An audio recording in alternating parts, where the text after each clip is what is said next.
Neurologia e coronavírus. Essa epidemia vai gerar sintomas neurológicos? E os pacientes que já têm algum problema neurológico, eles devem continuar tratando, sim ou não? Eles estão em maior risco? Por último, como atender pacientes neurológicos nessa epidemia, visto que está recomendado de não ir ao hospital ou atendimento médico por qualquer motivo? Eu sou Henrique Cal, médico neurologista, e vou comentar algumas dessas questões nesse pequeno vídeo. Bom, antes de tudo é importante ressaltar que é uma doença nova, muitas novidades estão surgindo, mas nesse momento é verdade que existem mais perguntas do que respostas. A comunidade científica, a comunidade médica como um todo tem acompanhado de perto as notícias que vão surgindo, seja publicação científica propriamente dita, seja troca de experiência entre os colegas médicos que estão tratando desses pacientes. Eu, Henrique, tenho falado com diversos médicos, inclusive de outras especialidades, e vão surgindo novas impressões e pontos para ficar atento. Mas é verdade que o que eu vou falar agora está baseado no que a gente sabe até hoje, dia 21 de março de 2020. É possível que novas atualizações e até mudanças nessas primeiras impressões elas vão acontecendo nos próximos dias, nas próximas semanas. Então eu convido vocês para ficar atento. Mas vamos à primeira questão. Então, a epidemia de coronavírus, de Covid-19, ela gera sintomas neurológicos, sim ou não? Tive a oportunidade de fazer um pequeno texto resumindo um artigo do grupo chinês, da localidade onde surgiu a epidemia, descrevendo que dos pacientes que eles observaram, então um terço mais ou menos tinha sintomas neurológicos, mas realmente não era o que marcava o quadro. E sim, inicialmente eram sintomas gripais como um todo. Quadro respiratório, quadro febril, lembrando uma gripe, como vocês já sabem. No entanto, existem sim uma gama de sintomas neurológicos associados que podem ser desencadeados ou pelo vírus propriamente dito, ou indiretamente, um acometimento sistêmico do vírus e gerando indiretamente ao surgimento desses sintomas neurológicos. Não vou detalhar aqui, a quem quiser eu vou deixar embaixo um link para as referências, mas uma visão geral existem sintomas relacionados ao sistema nervoso central, como por exemplo, cefaleia, tontura, sonolência e rebaixamento do nível de consciência, que são sintomas mais gerais, por assim dizer, mas também tem relato de pacientes com ataxia, com incoordenação motora, AVC isquêmico e mesmo crises convulsivas.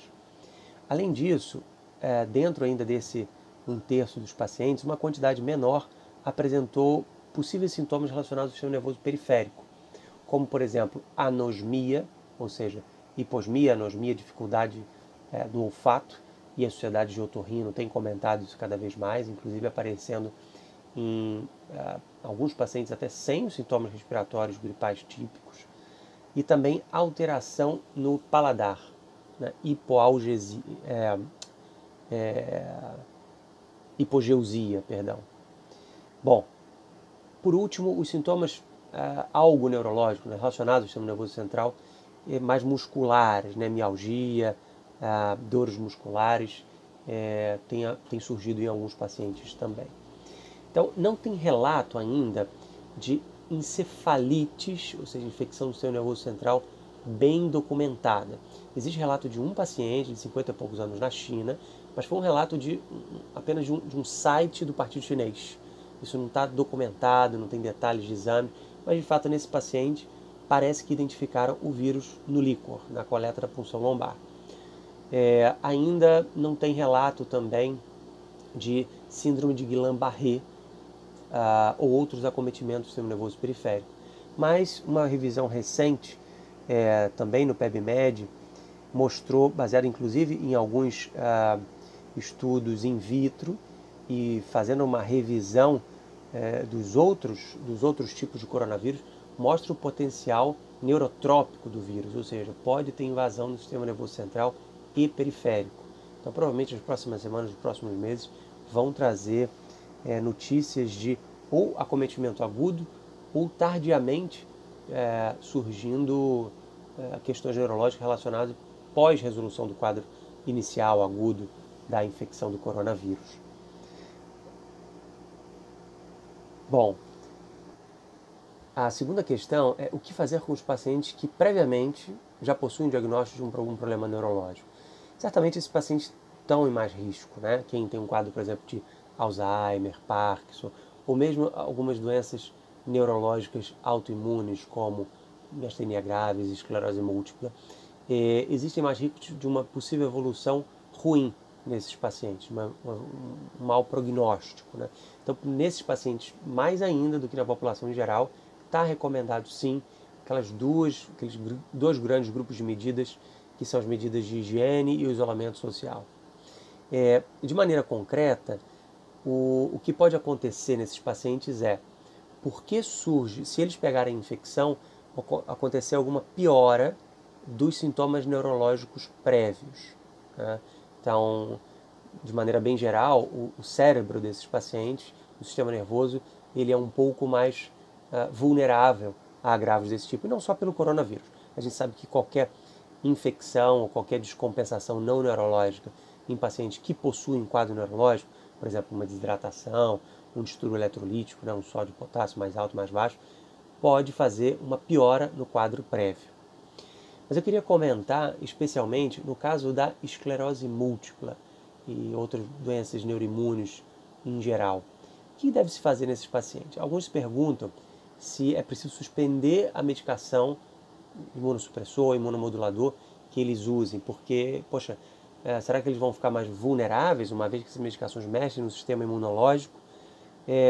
A princípio faz sentido pensar isso, mas não existem grandes recomendações formais das principais entidades científicas de neurologia no mundo. Não existem recomendações formais de suspender essas medicações numa pessoa que não tenha infecção, não tenha pegado a infecção do coronavírus. Então eu consultei aqui fiz uma breve revisão da Academia Brasileira de Neurologia, Academia Americana e Britânica de Neurologia, up to date, e não existem recomendações que temos que suspender porque se esse paciente for contrair o coronavírus, ele pode evoluir mal. Na verdade, existe um outro raciocínio. Se suspender essa medicação e o paciente piorar da doença prévia dele, da doença de base, pode acontecer que esse paciente, por exemplo, precise ir ao hospital para ser tratado, né, para ter uma compensação dessa doença neurológica de base. E aí, indo ao hospital, ele vai estar num lugar mais suscetível, com mais chances de contrair a infecção pelo coronavírus. Então, existe essa ponderação em contrário, né? Ainda uma hipótese nos pacientes que têm doença autoimune e usam medicações para isso, alguns levantam a seguinte hipótese, né? Por exemplo, foi aventada pelo Giovannone, que é um autor importante nos estudos de esclerose múltipla. Ele diz o seguinte: olha, pode ser que o fato desses pacientes terem uma leve imunossupressão não importante, mas moderada, pode ser que isso proteja, de certo modo, contra uma evolução ruim da infecção por coronavírus. Por quê? Porque não se sabe ainda se os sintomas do Covid, do coronavírus, são por causa de uma ação direta do vírus, o vírus por si só gera os sintomas, ou se, eventualmente, existem uma reação, a reação do corpo, ao lutar contra essa infecção, ela gera aqueles sintomas. Ou seja, talvez seja uma base imunológica, a reação imunológica do organismo, ela por si só gera os sintomas. Diversas outras condições funcionam assim, né? Então, talvez nesses pacientes, se tiverem o sistema imunológico tendo sofrido um down regulation, talvez não seja tão grave a evolução nesses pacientes. Mas isso é só uma hipótese, mas que faz algum sentido e falaria a favor até de manter a medicação nesses pacientes. Mas como não existem guidelines e dados concretos para responder essa pergunta, se deve parar ou não as medicações autoimunes no tratamento da esclerose múltipla, a gente tem diversas medicações que a gente chama de drogas modificadoras da doença, né? Como não existem recomendações formais, esse autor, o Giovannone, ele fez uma pequena revisão, uma pequena proposta pessoal, baseada no mecanismo de ação e na experiência com esses remédios. Então, ele fez uma listagem, também vou colocar aí nas referências para quem quiser ter acesso. Ele fez uma listagem, uma tabela de sugestão do seguinte: quem está em maior risco, se deve parar ou não essa medicação. Resumindo de maneira geral, ele diz que a maioria das medicações deve continuar a ser usada. Talvez o que deve ser parada é o alentuzumab e talvez o cladribina e as medicações baseadas em anti-CD20, como o ocrelizumab, em determinada fase do uso. Quer dizer, essas medicações na fase de imunodepressão, talvez elas teriam um risco maior realmente.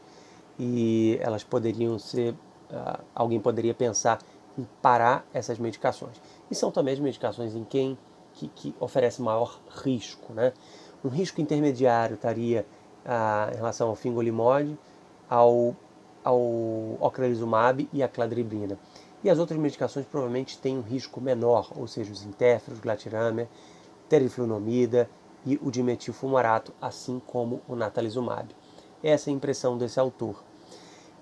Então, ele só faz a observação de que o dimetilfumarato, se tiver contagem de linfócito abaixo de 800, pode ser considerada uma opção de trocar a medicação, né? Lembrar que o risco de uma infecção pelo coronavírus deve ser considerado nesses pacientes com esclerose múltipla, mas deve ser contrabalançado pelo risco de uma piora da doença se a gente parar a medicação. Além disso, a infecção pelo coronavírus ela dura a fase sintomática dura talvez algumas semanas, né?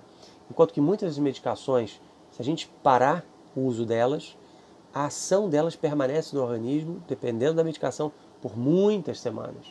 Não é só durante aquelas poucas semanas da infecção pelo coronavírus. Não, às vezes tem algumas que demoram meses para parar o efeito daquele remédio. Então não faria muito sentido parar a medicação. É importante sempre a gente lembrar que qualquer infecção, não só por coronavírus, mas qualquer infecção, ela pode ser um gatilho para um novo surto de esclerose múltipla, ou também pode levar àquela oscilação de sintoma, ou seja, o que alguns chamam de pseudosurto. Quem já teve um surto de esclerose múltipla ficou com alguma sequela mínima, residual, nesse período de uma infecção, ainda que simples qualquer, ela pode voltar um pouco esse sintoma, ainda que transitoriamente. Isso acontece em qualquer infecção e pode acontecer também no coronavírus. Então é importante levar isso em conta. E por último, para concluir essa parte, ele pergunta o seguinte: é interessante, essas medicações, elas são seguras para a gente iniciar? Ou seja, acabei de fazer o diagnóstico de esclerose múltipla no paciente durante a epidemia, vou começar algumas dessas medicações. Isso é seguro, sim ou não? E a outra pergunta é se eu contrair a infecção, eu continuo sim ou não com o remédio, né? Porque o que a gente falou até agora é não contrair, estou em risco, né? Para a maioria delas a gente continua.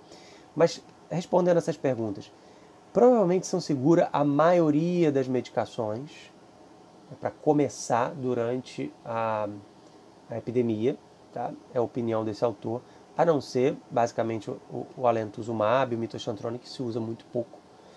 E se a pessoa que já usa essas medicações, se ela for infectada, veja, alguns guidelines, algumas associações, elas têm falado para parar a medicação. Só que isso é controverso, né? Então, a opinião desse autor também é que talvez você deveria parar o alentuzumab e o fingolimod não, o ocrelizumab e talvez a cladribina. Os outros talvez continuariam. E por fim, na terceira parte aqui desse vídeo, eu queria responder a seguinte pergunta: como atender esses pacientes durante a epidemia?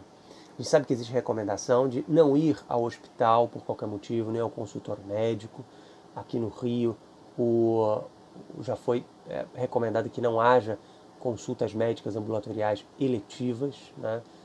e já existe a recomendação pelo CFM, já existe uma proposta de abrir um pouco a possibilidade da telemedicina, da orientação via meios digitais, né? Bom, que já existe em algumas situações, né? Está prevista para situações de emergência, sim, e o Conselho Federal de Medicina e também o Ministério da Saúde está propondo expandir isso. Essa é uma alternativa bem importante, bem relevante, que deve ser considerada tanto pelos médicos individuais, quanto pelos próprios pacientes, quanto pelos sistemas de saúde, os hospitais e operadores de saúde. A Academia Americana de Neurologia recomenda, sim, esses pacientes serem atendidos online, para evitar a exposição a hospitais e consultórios onde tem mais risco de contrair a infecção. Então, fica a sugestão de algumas modalidades de telemedicina, pelo menos para algumas orientações, em 3 casos. Primeiro, se algum paciente neurológico, que tem doença neurológica prévia, tiver sintomas típicos do coronavírus, né, sintomas respiratórios já muito conhecidos, divulgados aí, um síndrome gripal. Então, essa é uma situação que poderia ser feito o atendimento online via telemedicina. Segunda situação, um atendimento em que o paciente neurológico ele tem descompensação do seu quadro neurológico, ou seja, ele não está tendo quadro gripal típico, mas ele está com uma piora do seu Alzheimer, piora da esclerose múltipla, da miastenia graves, da enxaqueca, etc. Esse paciente, se tiver uma piora desse quadro neurológico, o que fazer? Talvez usar a telemedicina também. E o terceiro caso é no caso de um paciente internado ou de um médico não neurologista que está acompanhando esse paciente com suspeita de coronavírus, com quadro típico, por exemplo, e esse paciente descompensa apresentando uma questão neurológica. Esse paciente tem crise convulsiva, esse paciente abre um quadro sugestivo de AVC, um rebaixamento de níveis de consciência, podendo pensar numa encefalite ou alguma doença desmielinizante do sistema nervoso central relacionada a essa infecção. Como consultar um neurologista? A gente sabe que no Brasil nem todos os hospitais têm neurologista de fácil acesso, e fica aí a sugestão de talvez o acesso ao neurologista via telemedicina, via online, como várias instituições, centros de referência têm recomendado. Essa orientação, esse contato seria um parecer, né, o que alguns documentos chamam de interconsulta ou teleinterconsulta, de médico para médico, onde até por vídeo pode ser feito um exame neurológico. Né, eu tenho experiência com um importante hospital aqui do Rio, com alguns anos de experiência em telemedicina, como está previsto na legislação atual, e agora a gente entende que expandindo essa possibilidade a gente vai conseguir atender a mais pessoas, chegar a muitos pacientes que não precisem se deslocar, podem ficar nas suas casas e ser atendidos online por telemedicina, e atender diversos outros colegas médicos de outras especialidades que querem um parecer, que querem uma avaliação que, ainda que a gente sabe, tem uma certa limitação, nada vai se comparar ao atendimento presencial, mas alguma dica, alguma orientação, algum parecer a gente pode dar e pode ser bastante valioso. Bom, eu termino por aqui. Novamente eu queria convidar vocês a clicar lá embaixo para ter acesso às referências que eu citei, e também fiquem acompanhando aí para eventuais atualizações das possíveis links aí entre neurologia e a epidemia de coronavírus. Sigam as orientações de isolamento social e as medidas de higiene, e qualquer dúvida, contatem o seu médico. Um abraço, até a próxima.